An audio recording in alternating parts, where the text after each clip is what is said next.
All right. Hello, everybody. Boop, boo. Excited? I'm pretty excited. Are you now? Did I just mess your whole intro up? You messed it up, but Throwing you're the it off. guest, and you deserve to mess it up. He can do whatever he wants. He can do whatever he wants. Folks, this is a new podcast by myself and Steve, and we are very, very honored to have, I would say, the king of finance media, the I would agree with that. undisputed king of finance I feel media like that's too much. for the first episode. Ladies and gentlemen, Mr. Josh Brown. Is that going to be a new thing for the podcast? Now everyone claps. No, I kind of like it. We may have made the inaugural clap. Maybe. All right. Thank you for having me. Josh, sometimes people deserve not only their flowers, but their glazing. And so allow us to give you a little bit. I didn't know I was going to wake up and get your glazed today. Dude, in all seriousness. We're going to do it. Let's just get We it should have over brought with. some donuts We should in. brought some donuts. All right. I am in the millennial Gen Z world of finance, and after COVID, everyone got excited about the stock market, including myself. And so obviously we need people in the media to help us understand what's going on in the stock market. Steve's been in the markets for the past 20 years. Whether you are millennial, baby boomer, Gen Z, you are someone that speaks to everyone. My audience loves you. Steve's audience loves you. I think the entire finance media knows who you are. So the first question to get started, we got a lot to talk about in this one, is what does it feel like to be Josh Brown, to have a name in this industry and to have a voice that people actually listen to? Okay. So here's the way I would just start out. None of this is premeditated. There was no master plan. I didn't sit with a notebook and come up with like, all right, in year 1, this will happen. And then in year 5, and then in year 10. So it's been a really organic thing and a lot of good decisions along the way to get what I wanted, which we could talk about later. But then a lot of off-ramps and maybe pathways that I realized, okay, I'm going down the wrong road. Let me double back. So this probably the same as anyone else who makes it on the street. It's trial and error. It's mistakes. It's very, very circumstantial things that you couldn't repeat. Like it could only happen in this time and in this place. Right. And you were lucky enough to be there. It's a lot of relationship building, which I think I'm pretty good at. It's a lot of forming alliances with other people who are maybe heading in the same direction. And there's sort of like this tandem support that you can give each other. So like all of those ingredients, but I wanted to point out, like, I never thought that it would get to where it's gotten. I'm super grateful that it has. And I think what I try to do now is remind myself when things go wrong or when there's a mini crisis, which is, I don't know, every other day. But like just remind myself, you would have killed to have these as your problems 15 years ago when you first started, blogging and tweeting and doing all the things. And you've always wanted to be in finance media. Oh, yeah. Yes. I grew up idolizing Jim Cramer. So Jim Cramer, when I first encountered his writing, was a hedge fund manager. And I remember like studying for my Series 7 in 97 and just being like this, like reading his columns on thestreet.com, which were free. Yeah. It's like the first website I ever even knew existed. What did people do with the internet in 1997 besides try to download Pam and Tommy? I don't even think there was anything else really. But like Kramer had been writing for a year about stocks. So I was like learning about stocks for the first time, studying for my Series 7 because I sort of like didn't have any other alternative but to learn how to sell something. Right. And somebody said, you should sell securities. And reading Kramer, and I just remember thinking like, this guy is trading professionally, but then also writing. And that's awesome to me. So I always loved to read and I always loved to write. And I started to fall in love with stocks. So I just knew like someday I should be doing something like that. Never had any idea that I would end up doing it. But that's really like, I think my earliest idea that I wanted to be involved with financial media.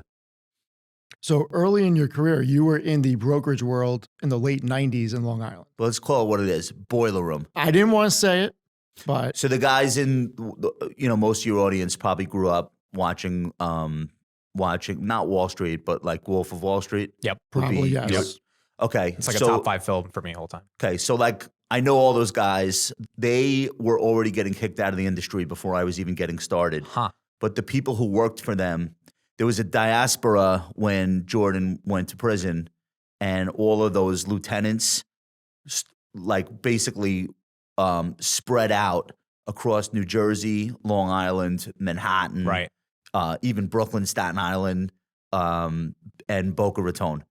And they all opened their own versions of Stratton. And the idea was like, okay, we're going to take that selling methodology and that training, but we're going to quote unquote do it right. And Right. spoiler alert, they didn't. But the first firm I ever got a job cold calling at was a firm called Duke and Company, which had been founded by Victor Wong. And if you watched The Wolf of Wall Street, they call him the depraved Chinaman, and they Yes. change his name to Chester Ming in the movie, but it's really Victor Wong. And I worked for like the guys that ran away from Stratton and didn't get charged, basically. Duke and Company ended up having its own notorious raiding by the FBI. But I was like 18 years old, not licensed, still in college, just cold calling in the summer. Right. We weren't allowed to pitch stocks, but we were allowed to connect our senior broker. The guy I worked for was my dad's friend's son. And it was like, my dad was like, you should go spend the summer working for my friend's son that I golf with. I'm like, why? He goes, I don't know. He makes like $100,000 a month. He has, so I was like, oh, okay. That sounds like and then you go there and they're all wearing suits. It was on 53rd and 3rd. Right. It's next door to the Lipstick Building, which Madoff was in that building, and nobody knew what he was doing at that time. But like, it looked legit. If you're 18, 19 years old, you walk into that environment, everyone's wearing a suit. Everybody's making 6 figures a month. They had hundreds of kids like me just dying to get a desk. They actually had 100 cold callers, 75 desks. So every morning, 25 people were sent home. So guess what time you had to get there? Like 7 a.m. for them to unlock the doors. So I was just like enthralled by it, and I was good at it. So, and I loved picking up the phone, getting somebody who actually wanted to talk, and then connect with the senior. By the way, my senior broker, like he was a bouncer the year before. Okay. Love that. But so very Long Island, very on Yes. brand. But so like commute into the city, go into the office. There's 1,000 people on the phone screaming. There love are the computers everywhere. There's a ticker going around the top of the ceiling. And then like you would get somebody connected to a senior broker, and you would listen to the senior broker pitch an IPO. And this is the summer '96. Oh, so wow. think about who's coming public. Callaway Golf, Snapple Iced Tea. Snapple went public? Like Sun Microsystems, yes. or was that right before that? Boston Chicken. No, well, they didn't have access to that. Boston Chicken was like a hot deal. And so you would listen to a broker get somebody on the phone, rich guy on the phone, and pitch the story. And now what I found out later was they had no access to these IPOs. What they were doing, now it's hilarious, but back then, they call up, they'd say, hi, Steve, what I'm doing today is I'm taking an indication of interest. If on the day the deal comes, I happen to have shares in Callaway Golf, Jesus. what I need from you today is your social security number, your date of birth, Oh my. how you'd like your account titled, and approximately how many shares you'd be interested in buying. And again, no promises. And so they would take all this account information from a complete stranger in Kentucky or New Hampshire or whatever. And then the day of the IPO, they'd call up and say, I have good news and I have bad news. Which do you want first? Bad news. The bad news is because you don't have an established account with me, I was unable to get you involved in Callaway Golf. The good news is something just came across my desk. Oh and my it was- gosh. And So you really lived that life. I watched it and I was like, oh, this is how Wall Street works. So I went back to college, but I couldn't stop thinking about the stock market. And the next summer, I cold called at another boiler room. And then just eventually, like I got my Series 7, I got into the business, and I did it for 10 years without ever questioning what I was doing, whether or not I was qualified to handle people's money. I knew I loved stocks, and I knew I loved dealing with people. It wasn't really until the financial crisis that I was forced to get serious. Right. Because I had to, it was like a referendum on my career. I looked back, like I just spent 10 years selling people mutual funds, stocks, closed-end funds, unit investment trusts, like just selling. The stock market's cut in half. Like, did I really help anybody? Like, do I even know anything?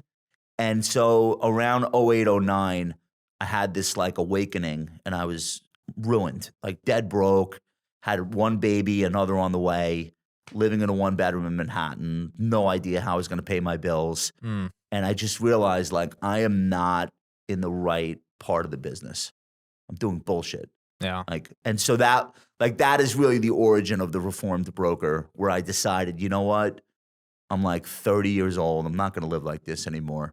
I got to really figure out what is my value to clients and what am I trying to accomplish in this business.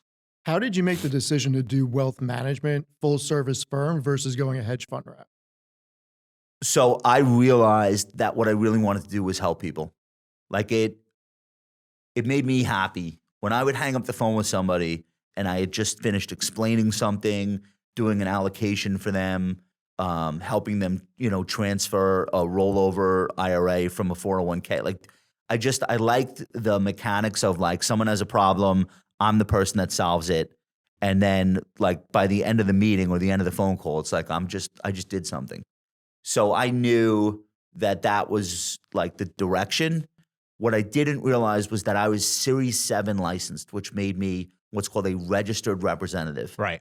Registered representative, General Securities registered representative, basically is a transactional broker who buys and sells investments on behalf of clients. Right. And is held to what's called a suitability standard. It's not a fiduciary standard. It's like, is this transaction suitable for this client? And suitable, you could bullshit your way into saying anything is suitable. And then I saw these other people in the business who were financial planners and who were wealth managers and who were investment advisors. And they had Series 65s and 66s, and they had more credentials like the CFP designation or CAIA, and they were experts in selecting investments or helping people with insurance and tax issues. And I recognized like, oh, that's what they don't need Josh Brown to be like, you should buy Pepsi instead of Coke this quarter because I think the earnings are going to be good. What these people actually need is somebody to come in, look at their situation holistically, and help them make decisions that are going to benefit them and their families for the next 30 years. That's how I decided like wealth management that's my passion, is like not just wealth management, but like just being helpful. It's not that hedge funds aren't helpful. That's not what called to me. I also didn't go to Wharton. I don't know if you were following the story. I don't know who would have been interested in hiring me for a hedge fund. But the idea of raising $1 billion and you having the subjective opinion and perspective of how to allocate that, let's say 100 million, and then turn it into $1 billion, and then that billion to 10 billion. Was that like life cycle, the Buffetts of the world, the Druckenmillers of the world? Was that not appealing? So Buffett and Druckenmiller are two interesting examples that have very little to do with what we do. But I'm glad you brought them up. Warren Buffett historically had been managing the insurance premiums from Geico. Correct. Car insurance policyholders. He doesn't have the problem that most money managers have, which is that if you have 500 clients and you overweight them into, I don't know, home building stocks, and then home building stocks fall 20% during the course of the quarter, you might still think you're right, but it doesn't matter. Of those 500 clients, 100 of them are going to call you and say, give me back my money, you're an idiot. Buffett never had that problem. He's investing insurance policy. He's not a mutual fund. He's not a hedge fund. He doesn't answer for the investment returns to anyone other than Berkshire shareholders, right? Who are not the same people that are paying the insurance premiums. It's ingenious, and it's been imitated, since by other investors. But that example is very far away from what someone in my shoes does. Druckenmiller, he's got a mandate as a hedge fund, global macro hedge fund manager. He's literally trying to crush the market. Yes. It's the goal is to be right when everyone's wrong, make huge contrarian bets, swing back and forth, bullish to bearish. Now I'm bullish again. He has that ability, and the people who are allocating with him hopefully understand that that's what they are paying for. That's the 2 and 20. You're paying. Yeah. You're paying a lot of money for somebody to be really right, and it doesn't work out all the time. And that wasn't appealing to you, helping like a single mom. I who don't needs think some that help. I can do that. So Yeah. whether it's appealing to me or not, I don't see myself as somebody who's right when the whole world is wrong. Like that's not. So what we're doing, I think, is bringing order to chaos, bringing experience and wisdom and foresight into the process. And the financial planning aspect of my firm is why we've been as successful as we are. We are not able to tell you what sector is going to be the best performing sector of 26. I can guarantee you, if you come to me and you trust me, I can help you build a portfolio that makes sense no matter what the market's doing. I can give you a mix of strategic and tactical asset management that will keep you sane in an insane world. And we can do it low cost, tax aware, and really no matter what market environment we're in, if one of my clients calls one of my financial planners specifically about their portfolio, there is a rationale and a rhyme and a reason behind every single holding and every single strategy that we have as part of the overall mix. I know I can do that because we've been doing it for 13 years. We do it, I think, better than anybody in the country. So leaning into what I know I can deliver versus pretending I can do something that I can't do, I think is part of the key to why it all works. How did you meet Barry? And 2008, 2009, you have a kid, another kid on the way, you're broke. I mean, that's a lot of pressure as a 30-year-old. Now you guys are managing over $6 billion. I mean, what has that cycle been like over the past 10 years? It's like a classic rags to riches story. It's 2010. I have the blog going for a year and a half. I'm very similar to you, where I've built this audience. I'm so excited about writing about the markets. I'm out there criticizing the things that are going wrong, pointing to things that are going right. I'm calling balls and strikes. I'm writing. I'm tweeting. I'm doing. It almost feels like instinct. Yeah. Like I wake up and this is what I'm doing. It's like compulsion. I know you could relate to that. Yeah. Can he relate to that, Steve? He can relate to that. Like things are happening in the market and you had to have a take. I took him somewhere on Saturday with a group of people. I'm not going to say where. And we're What's at that? lunch. It was a sports card convention. So We I went to a freaking a bunch of nerds where. looking at sports cards. Like, dude, I saw a mantle. I didn't want to go down. It was 150 grand for a mantle. I'm like, what? Like, what is? Like, So the table he's talking about, there's 3 million of cards on the table. I mean, I'm trying to get him into other areas of the market because I think alternative assets is very interesting, and I think it's only going to get bigger. But we're at lunch with a group of people, and Trump had just put out a tweet. Greenland, 10% tariffs. He must have fired off 3 or 4 tweets during lunch. Like all he does is work. That's breaking news. Got to put it. Yeah, out but there. while you're eating, you're tweeting. So yes, he can relate. The population of Greenland is all right. So it's 2010, and I'm doing all that media stuff, like new media stuff, and I'm thriving. But financially, like there's nothing happening. You're I'm at a broke. broker dealer. The broker dealer is going bankrupt, like every other broker dealer in that era. They had tried to raise money from their own clients with promissory notes, and obviously they're defaulting on the notes. It's a shit show. The compliance officer who's supposed to be approving my blog posts, he's just like, I don't give a shit what you say. This place is not gonna be. This place is not gonna be here in 90 days. You can do whatever you want. So I'm going for it the way that you are, and it's going great on the media side, but there's nothing to show for it. And on the brokerage side, I'm talking to my clients every day. They're still blown up from the market, but like I'm doing the best I can to keep them updated and help them continue to make additional investments into the market. You're making yourself valuable to people in whatever but way no you one's can. paying. So this is the craziest thing about brokerage versus investment advisory.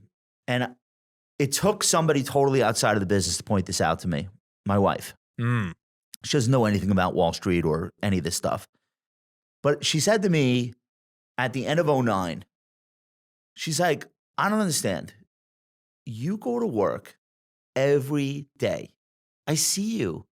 Like you get in the car, you pull out of the driveway at 7 a.m., you're on a 7:20 train, You work all day, you come home at 7 o'clock at night. How did we make like $13,000 last year, W-2? How are you? I don't understand. What are you doing? And I explained to her, the stock market was cut in half this year, which meant I had assets under management from clients that were down 50%. I'm a transactional broker. The only way I could generate gross commission is if I sell. I don't want to sell. It's the wrong thing for my clients. Right. Of course, I could call them up and convince them, blow out of this mutual fund, we'll buy a different one. Blow out of your blue chip stocks, GE, IBM. Let's just blow it out. I'll charge a commission on the sell, and then I'll do $150,000 gross. I'll take home a check for $100,000. You want me to do that? She's like, so can you raise new money? I'm like, nobody wants to talk to me. I have nothing to say. I have nothing to sell. It's like, this is what I am. She's like, all right, so let me get this straight. You can't make money unless you do the wrong thing for your customers. I'm like, right now, that's the situation I'm in. She's like, Josh, you're like smart. One of the smartest people I know. You know how fucking stupid that sounds? Like you're in the wrong business. Whatever you're doing, it's the wrong. She's like, I know tons of like my friends whose husbands work in finance. None of them are like in your situation where they have to do the wrong thing to get paid. And that was it.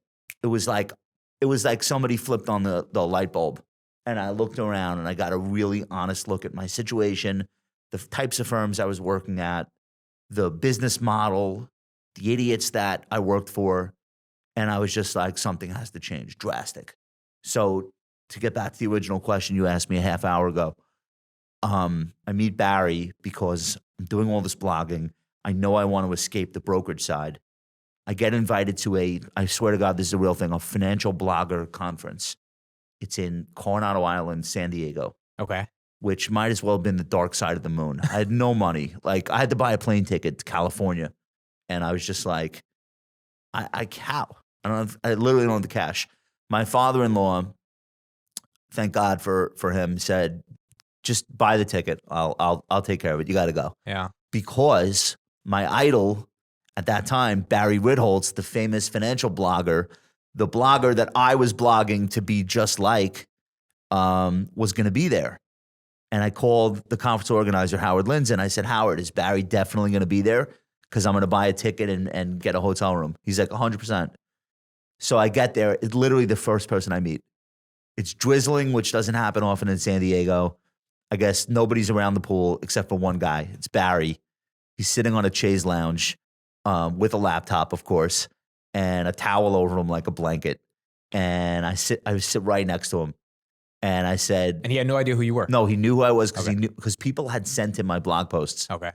So he said, I know who you are. You're smart. You're good. And I said, I'll be honest. The only reason I'm here is because like I had to meet you. I read you every day. You helped me understand the financial crisis while it was happening. You were the only person that was right, both on the way down and then in the rebound. And I want to be in your orbit. And we talked for an hour. And when I got back to New York, I had a job offer. Wow. Great So story. it's an amazing story because we both saved each other. He was in the opposite situation that I was in. He's sitting at someone else's RIA. There are inbound inquiries coming from clients all over the world. Barry, manage my money. Like literally, like I have $5 million. Will you just take it? His problem is he's not a financial advisor. Right. He's a strategist. He doesn't do that. So he goes, my problem is I have thousands of people that want to give me millions of dollars each, and I have no way to take that. So I'm just like sort of referring it out willy-nilly, and then I have no control over what, the advisors are doing with it. I said, oh, okay, I could fix that problem. Tell me what you want me to do with it. I'll be the advisor of record. Because you have all the certifications and all the Yeah, stuff. no, I do this. I have the opposite problem. Nobody wants to give me money. But I'm dying to help. Like you and I, we complete each other. We're yin and yang. Dude, that's a real serendipitous moment in life. Like to meet someone who kind of knows who you are just to get in their orbit and you guys build a firm together. Like that doesn't happen often. So I agree. And the way that I've phrased it, I've written about this. I think if you make a decision the way that I did, after that, moment with my wife explaining to me how stupid I was. And I made a decision. I'm going to rebuild my life and my career, but it's going to be based on helping people. Mm. And when you make a decision, the universe gets out of your way. It conspires to help you. Is my belief. I agree. It's not religious. I'm not religious. I'm not spiritual really. I'm just like, I look at the things that fell into place one after another, and I'm not saying like the Lord did these things. I think it's just like this moment of like destiny, and you start to realize this is how it was supposed to go.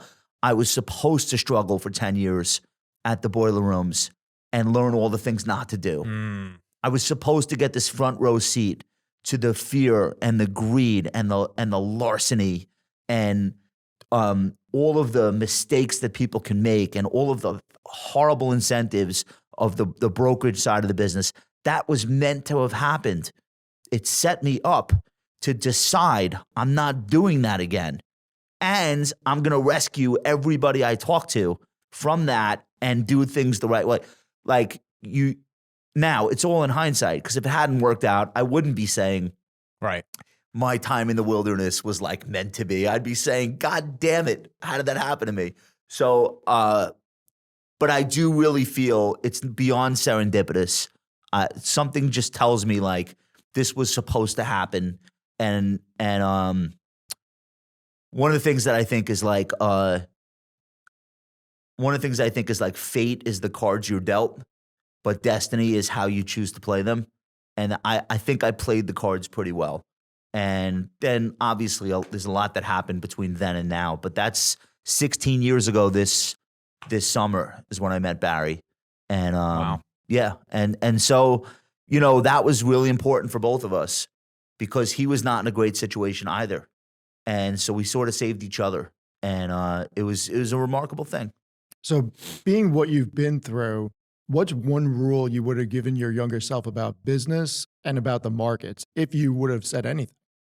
Like if I could go back and talk to myself? Yeah. Do you think the cards would have fell in place the way they did? Or is there something that you would have wanted your future self to tell you about business and about the markets? It's funny. Like one of the guys that I was cold calling with at a firm in Great Neck, Long Island in the summer of 1998. It was also run by ex-Stratton Oakmont psychopaths. One of those guys is now like a top 5 person at Morgan Stanley. And like I sort of always, we didn't keep in touch, but I remember a specific conversation where he had been there for a week and they gave him his Series 7 books. And I remember him saying to me in the parking lot, I'll actually never forget it. We were all going to ESPN Zone on like a party bus to watch like a Yankees game or something.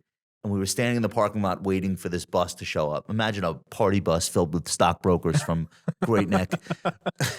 So and he looks at me, goes, does this seem right to you? I'm like, what do you mean? I had a Yankee jersey over my suit. Like, what do you mean? This is like the greatest thing ever. He's like, no, like this whole thing, like, should we be doing what we're doing? Like, I remember him, maybe he came to me because I was like his age. Yeah. And maybe he thought like that guy seems a little bit smarter than everyone else. I don't know. I'm flattering myself. But I remember him asking me that question. And then the next day he never came back. Huh. And that guy is now like running one of the biggest wealth management businesses in the world, or helping to run it. So part of me feels like there's an alternate universe where I focused more in school and I did something different. And I don't even know if I would have ended up on Wall Street, to be honest. So I think one of the reasons I ended up in the business was because I fell in love with the stock market. Right. But another reason is like in the mid 90s, if you were a young, aggressive man like myself who was like ready to make money and like go for it, like the stock brokerage business sucked a lot of people like me in, because the guys 4 years older than us who we worshiped in high school, when we were freshmen, they were seniors. Yeah. 4 years went by, then we're seniors in high school, and we're looking at these guys who are now 22, 23, they're all driving Porsches. They're buying these ridiculous like houses on Lambos the Instagram water. now. Yeah. Right. So I think like there was sort of this weird thing where the early 90s Long Island kids grew up to be young men with Porsches and Rolexes. And then we were looking at that like, oh, that's what you do. Right. Like, what do you do with your life? Well, if you're not going to be a doctor or a lawyer, but you want to have like 6-7 figure income, like look at these guys. We didn't know how illegitimate and ridiculous it was. We just looked at it like, oh, that's what you do. And by the way, those same office buildings in Hop Hog, you know this. Oh, I know this. In Great Neck, in Hop Hog, in the office parks of Syosset, Melville, the Jericho Quadrangle, all of these like notorious glass towers on Northern Boulevard in Great Neck, Manhasset, they're hosting the same boiler rooms today. It went from the stock brokerage thing blew up, and it became mortgages, and those were all mortgage guys. And then when the mortgages blew up in the financial crisis, it became small business loans. Yeah. Mm-hmm. It's the same kids. They went to high school 30 years after me, but it's the same like Long Island, Jewish, Italian, Irish kids that are still filtering into these same like cold call, hardcore, close the client, because there's just something about Long Island that it's in the water. I think it's in like the swagger a little bit. So like, and I feel bad because I meet the parents of these kids and I'm like, oh, what's your kid doing now? It's like, college wasn't really for him, but you know, he's like crushing it, low key crushing it. I'm like, oh, he's low key crushing. He lives in your fucking house. That's the most low-key version of crushing it I've ever seen. No, he lives it's all right, though. It's all right, though. He knows what he's doing. He works for a good guy. Who's the good guy he works for? I don't know, Jimmy, Tony, Tommy, whatever. He's figuring it out. Long Island. So I watched that play out, and it's like, all right, so now, and they crypto. Like, it's like the same archetype of person, but like moved forward 5 or 10 years, and there's a new thing that you could sell aggressively. And that's what they're doing. And I don't know what it'll be after small business lending or securitized loans or whatever they call it. It'll be the next thing. But like escaping that was really important. And I can't look somebody in the eye who's doing that and be like, you should quit, because I don't know what to tell them to do next. Right. No, it's a very fair point. And you know, what talked about learning what's good and bad in the industry. I felt Steve and I have also been through that, because there's a lot of financial social media content creators that are really doing things, in our opinion, objectively the wrong way. Like charging $15,000 for a course that you can get on ChatGPT for free. But they're preying on vulnerable people that the algorithm is finding so that they can monetize their necessity to find the next 10X. And I think that's the modern version of what you were talking about in the boiler rooms, of just having these horrible incentives. And they're unlicensed. There's not even like an attempt for any of them to be registered. And you know, part of me is like, who am I to judge? And then part of me is like, my advice to you: don't worry about it. Yep. Because it'll all come out in the wash. Yep. This is a really important lesson. Something that's unsustainable, and you know it is, like by definition, will not be sustained. So it'll come, it'll go. People will be like, "Ah, man, I was doing this, but then like, I don't know, it didn't work out." It'll fade. It doesn't have to blow up, go out with a bang. Things just fade away. Right. And you'll see people like that come and go.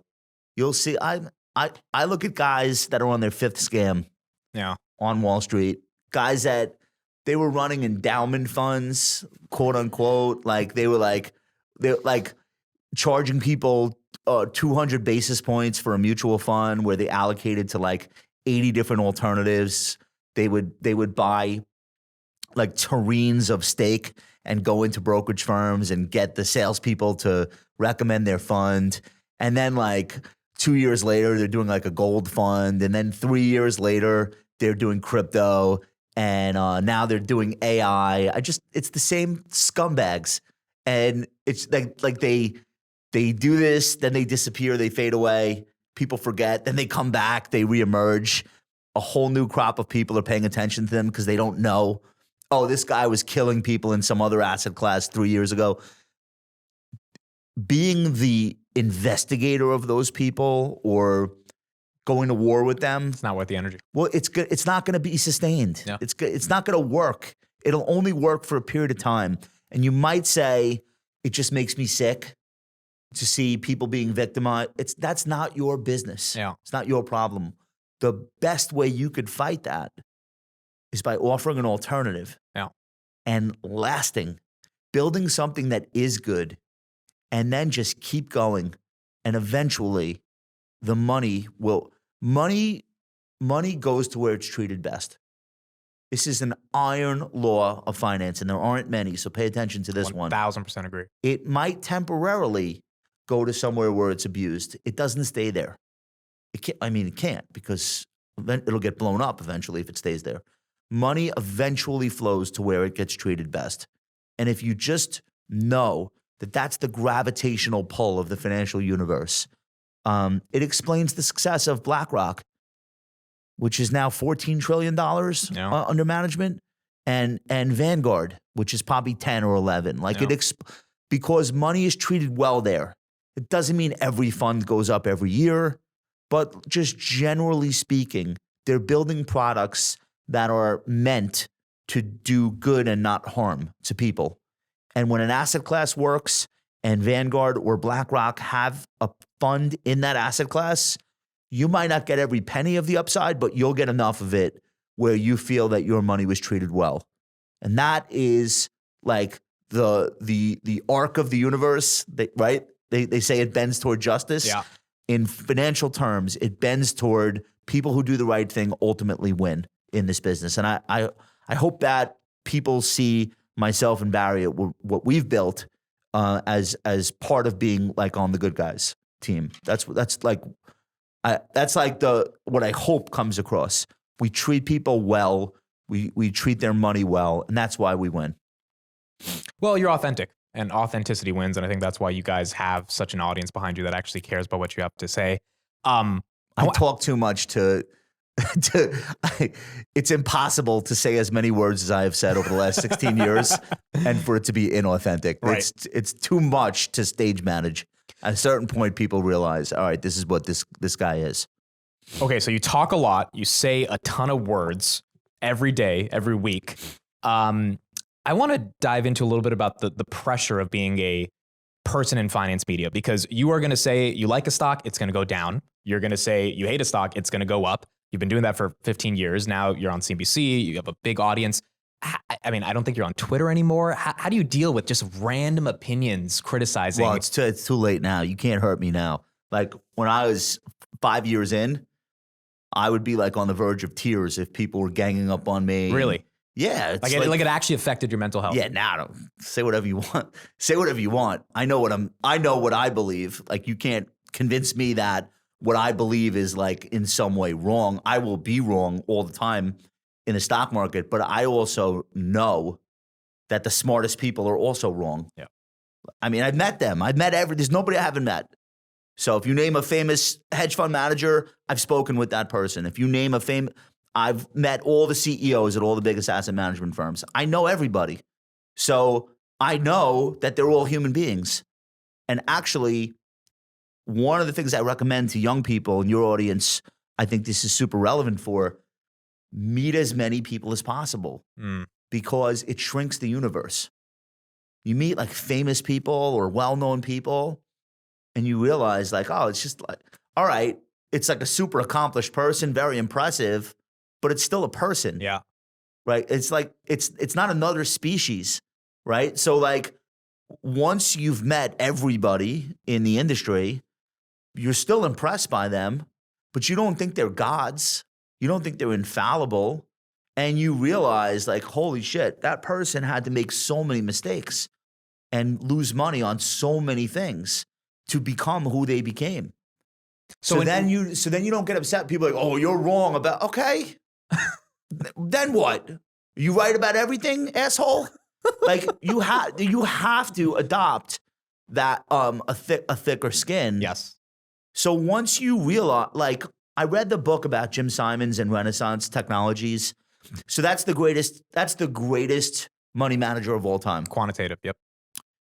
Like, it's not even close. The returns. 60%, 30 years, yep. And Simons told the guy who wrote the book, who we had on our show, Simons told him 51% of our trades work.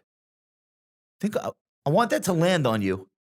Like 49% of every trade they've ever done, they calculated, was a loser.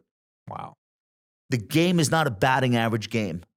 If you're looking at other people's calls, like wrong on this, right on that, wrong on this, right on, what does that even mean? It's not a batting average. It's, Soros explains this. It's how much do you make when you're right and how much do you lose when you're wrong? Yeah. It has nothing to do with how many times you're right, how many times you're wrong. Only a schmuck selling a newsletter with picks like it's the NFL looks at like ball, strike. Actual investors understand this. Even if they don't know that they know it, it's innate. That's why people use stop losses or people tinker with position sizing. There's different levels of conviction. So it's perfectly fine to have 7 ideas in the course of half a year. 6 of them, you're stopped out with 10% losses, 5% losses, and 1 of them triples. Yeah. You survive. You're not now, in hindsight, you're like, well, I wish I didn't buy those other ones. You didn't know. Yeah. The world told you. You found out. You found out what you were right about, what you were wrong about. So the key, don't take the knockout punch. Don't put yourself in a position where one trade goes against you, it's game over. And learn to live with the regret of, oh man, I should have doubled up on this. I should have tripled up. I should have owned more. This just happens with time, and it doesn't happen for everybody. But like learning to live with this idea that you have to be wrong in order to be right is a sign of maturity. You could tell who's a nobody by the way that they use social media.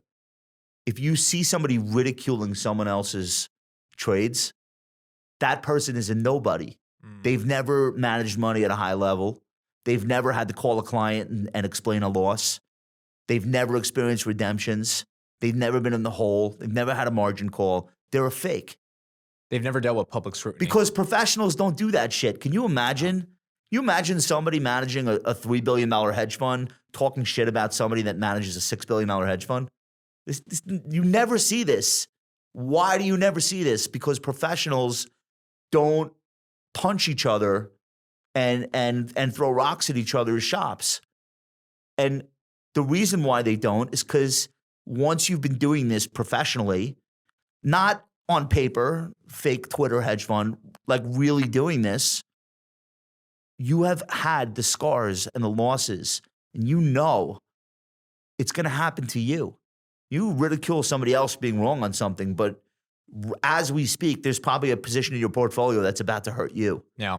So once you've been doing it long enough, that temptation to like when you're up and someone else is down, to punch down at somebody, it goes away because you know it's a wheel and your turn at the bottom is coming. Yeah. And I think you learn that from living through it. And I think that's what if you're an observer of social media and you're trying to figure out who's real, who's not, start there. Watch how people behave when the chips are up for them, when they're doing well. Are they lashing out at other people and making fun of people? Not a professional. It's interesting because in the age of social media, it's a completely different dynamic. I remember back in the late 90s having to call Quick and Riley paying $35 or $39 just to place a trade. You're lucky you didn't call me. I may have gotten you. Who knows? 2% of principal, and I would have had you on margin, so it would have looked more like 4%. Go on.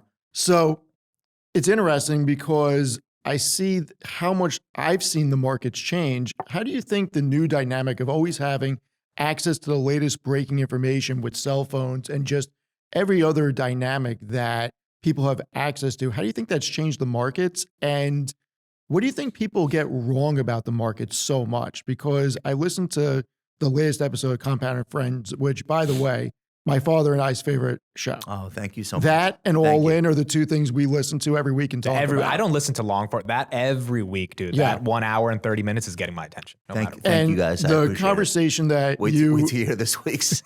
so the conversation that you and Batnick had with JC about people being scared to buy at the top, that always amazes me because the market is such a momentum thing that people don't realize, in my opinion, that the market is going to make new highs. We may get dips, may get valleys, but over the long term, don't fight the trend.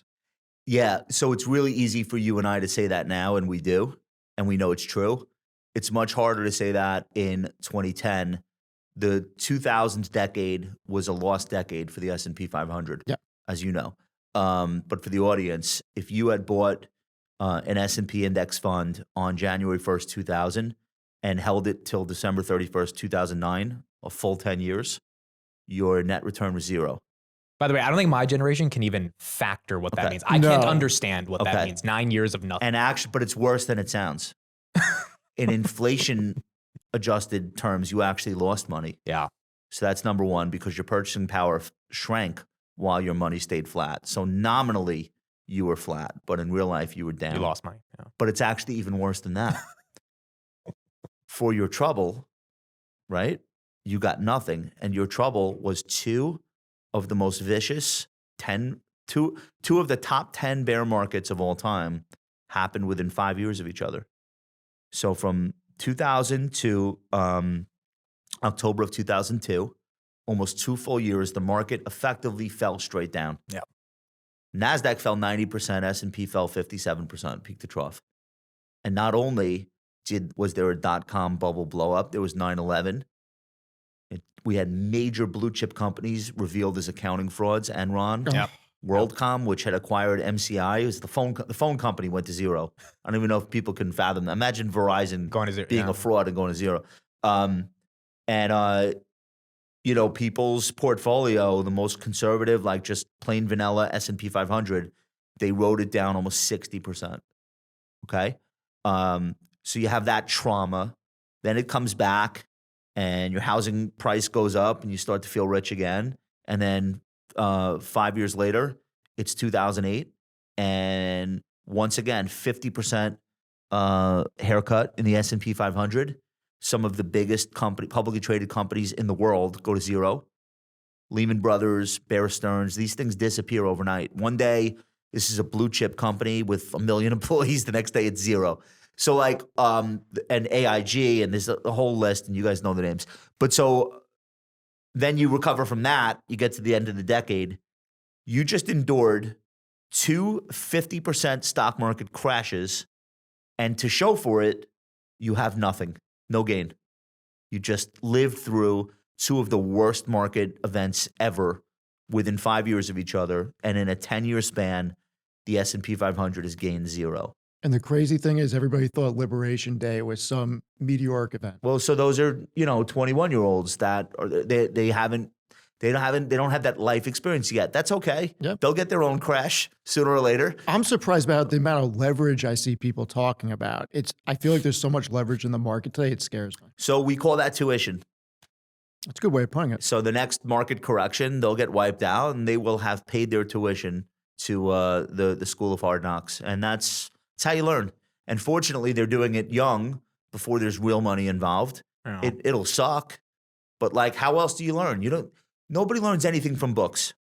I could stack up the 10 best books ever written about investing. You won't change a single thing until you actually live through the ups, the downs, the recoveries. You kind of have to, and that's why the work that you do with the young audience is so important, because they're investing. Yeah. And they might not even realize the lessons they're learning as things go on. So having a mentor like yourself that's telling them, here's what we just learned together. Yeah. It's huge. Otherwise, you're just going through life and you're not even cataloging these experiences as they happen. It's almost like it's random. No, This isn't random. What we just experienced, here's why it matters. Here's what you should take away from it. Like, I feel like I did that for my audience, and you're doing that for your audience, and it's essential. And I think the reason people resonate with it is because I'm learning with them.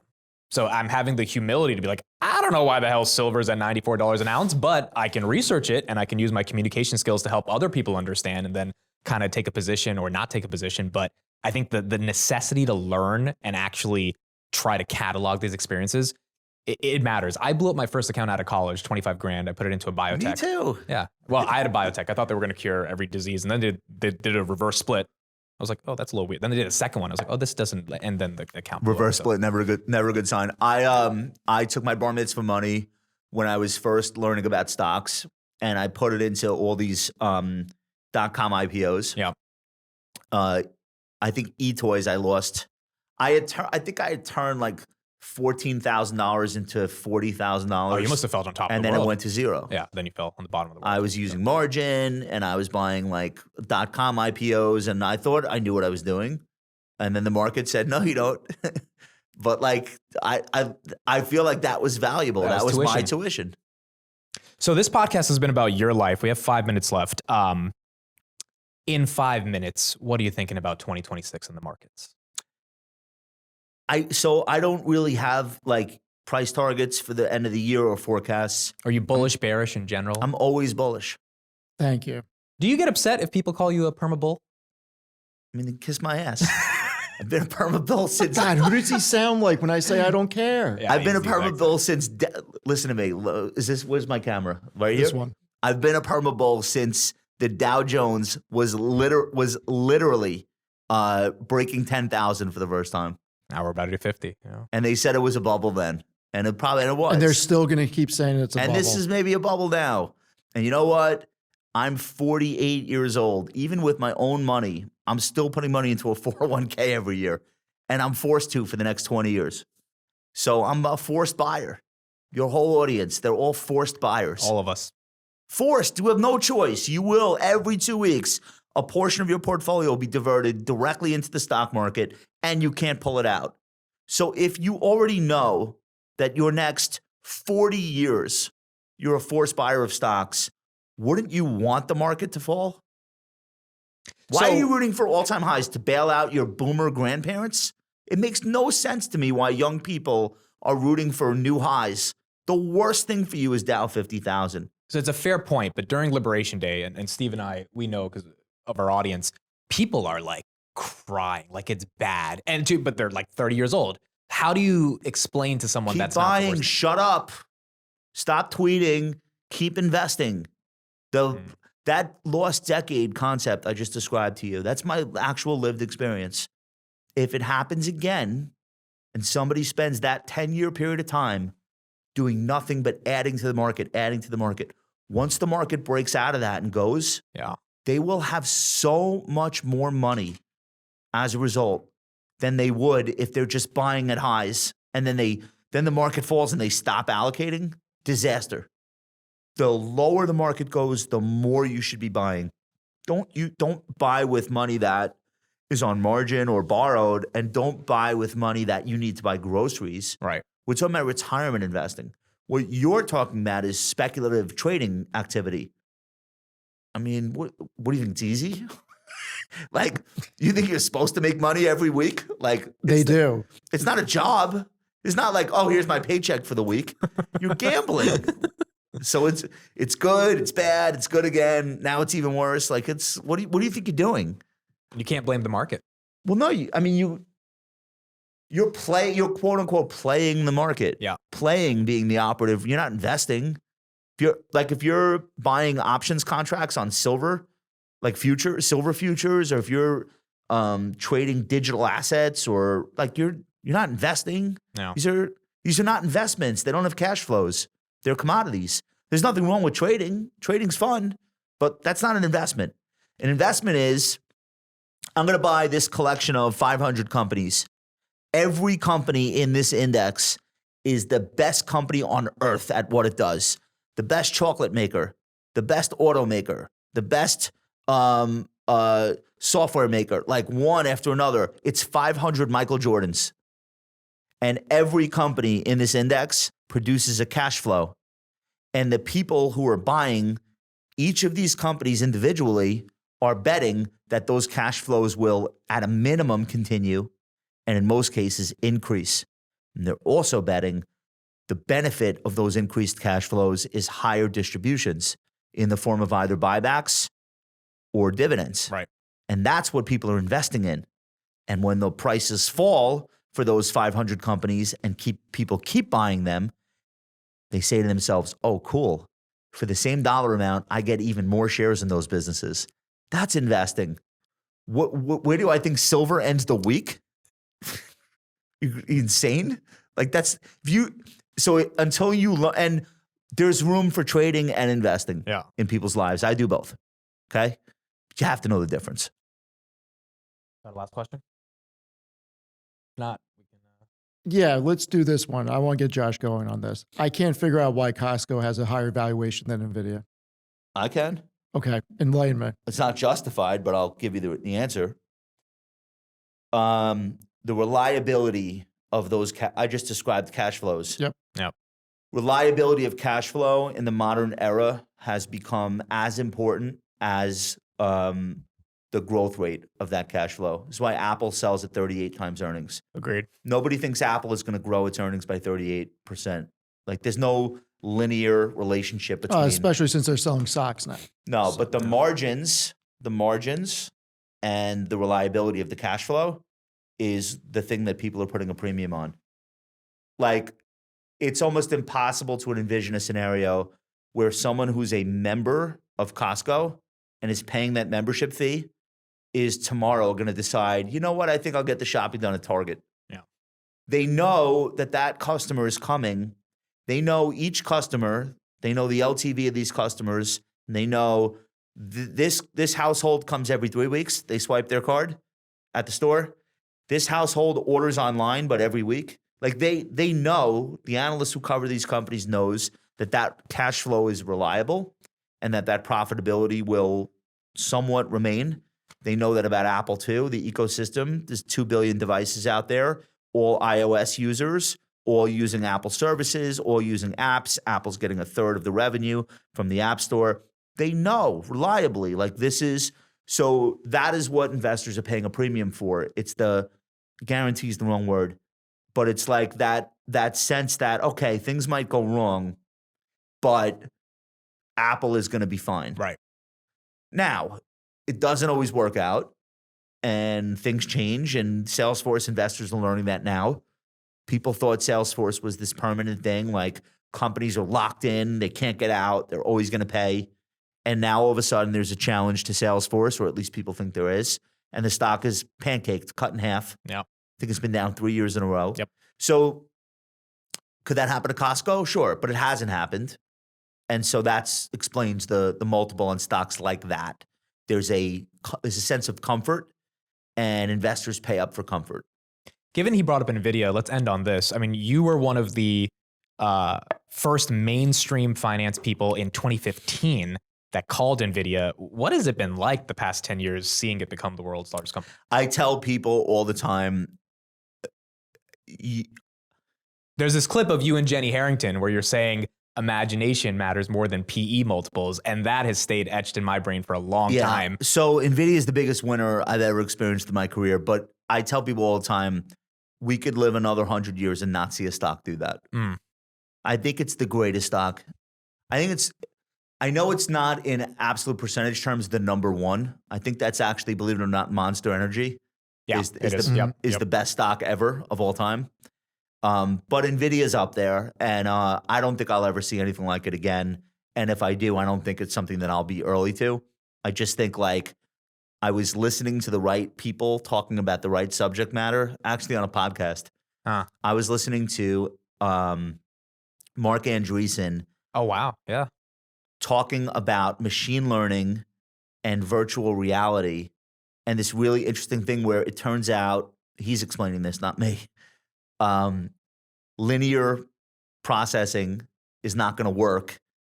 You need something that's more akin to a video game to create, and so you need parallel processing, which is GPUs versus CPUs. Accelerated computing, yeah. I'm not a technology wizard, but I'm smart enough to understand the concept, and it forced me to take a look at NVIDIA, and that's 2015, and I bought it and didn't sell it, and It's up, I don't know, 10,000%.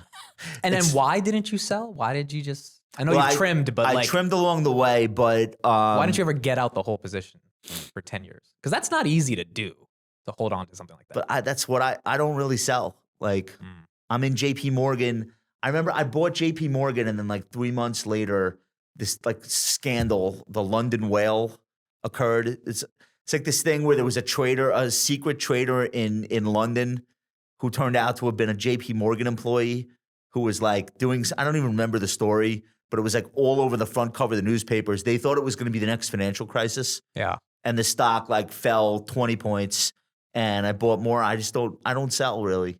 Like eventually I will sell some things, but like, I don't know. I own Apple forever. Like I try to not get shaken out by news or price movements. And, you know, I don't think it's the goal of the investor to like find the next Nvidia, and I'm not out doing that. Right. But I do have a big imagination, and I'm not caught up in like what's the valuation multiple, and I'm okay buying a stock that gets cut in half. I'm okay adding to it. So like I'm buying Joby Aviation. Yeah. I can't believe you just said that. Why? Is that good or So bad? on one of our shows that we do, we give each other a Christmas gift. And since it's in accounts, $100 you have to buy certain share, we gift each other. Somebody gifted me Joby last year, I believe. Okay. They gave you stock? So I bought $100 worth told of you it. you had to buy. Yes. Okay. We basically put it on each other. Yeah, listen, it could go to zero or it could 10x. I'm willing to take the bet that it doesn't go to zero. Right. And you don't care what anyone has to say about you taking the bet. Why do people care? Right? Like, if you tell me, here are my 10 stocks I'm buying, I can't imagine having a feeling about it. Like, okay. Great. I wish you well. I mean, think about it. Did we care when we were buying Palantir? No. So this is part of the thing. Like, people in real life versus social media. When you sit with other people in real life and you're talking about investments, you don't have to agree with things people say, but you don't get offended by it. Yeah. For some reason, like when people are tweeting out their opinions on the stock market, other people get incensed. Like, how dare you be wrong? Or well, I think the opposite, therefore I must kill you. That's an internet thing. You asked, like, I'm not on Twitter. No, I had to remove myself from places where people have these sort of like instant, visceral reactions to the opinions of others, because I don't think it helps me to be like at war with people that disagree with me. I want to hear dissenting opinion. I don't want to be in like a personal blood feud with somebody because they think interest rates are going up and I think they're going down. Like, I'm not that in love with my own opinions to begin with, is the first thing. I'm not like a high conviction psychopath. Yeah. And I don't want to associate with people that are. So, you know, it's when you talk to people in real life, nobody acts that way. Imagine being at like a party, a barbecue in someone's backyard, and they're like, I'm bullish on Nvidia. And you're like, well, I think it's a bubble. Okay, muskets at dawn. Like, what are we doing here? So I like interactions in real life when I'm talking stocks. So yeah, I buy Joby, Planet Labs. I own Archer. I'm buying satellite and flying car stocks. I understand I'm taking a risk. They don't have earnings. Yeah. I think it's a risk worth taking because I get excited about the future. So that's the way I am. That's the way I'll always be. That's my money. I could risk it however I want. Love that. I love it. Josh Brown, thank you so much Thank for being you so much for coming. the Guys, first guest. This was awesome. Thank you for have having me. We have a little gift for you. Steve can Ooh. explain what this So is. it's one of my favorite wineries. Silver Oak. I feel like I've heard of this. Is it possible that I've heard of this? Definitely. It's in Okay. California. All right. I'm not an onophile. I don't know a ton about wine. You'll But drink it with your wife. You'll love The it. fact that you knew that word was Thank very you. impressive. In and of thank itself. you guys. Josh, course, thanks so thank much. you. Appreciate it. Thank you, everybody. All right, let's do it one more time just to make sure we got it.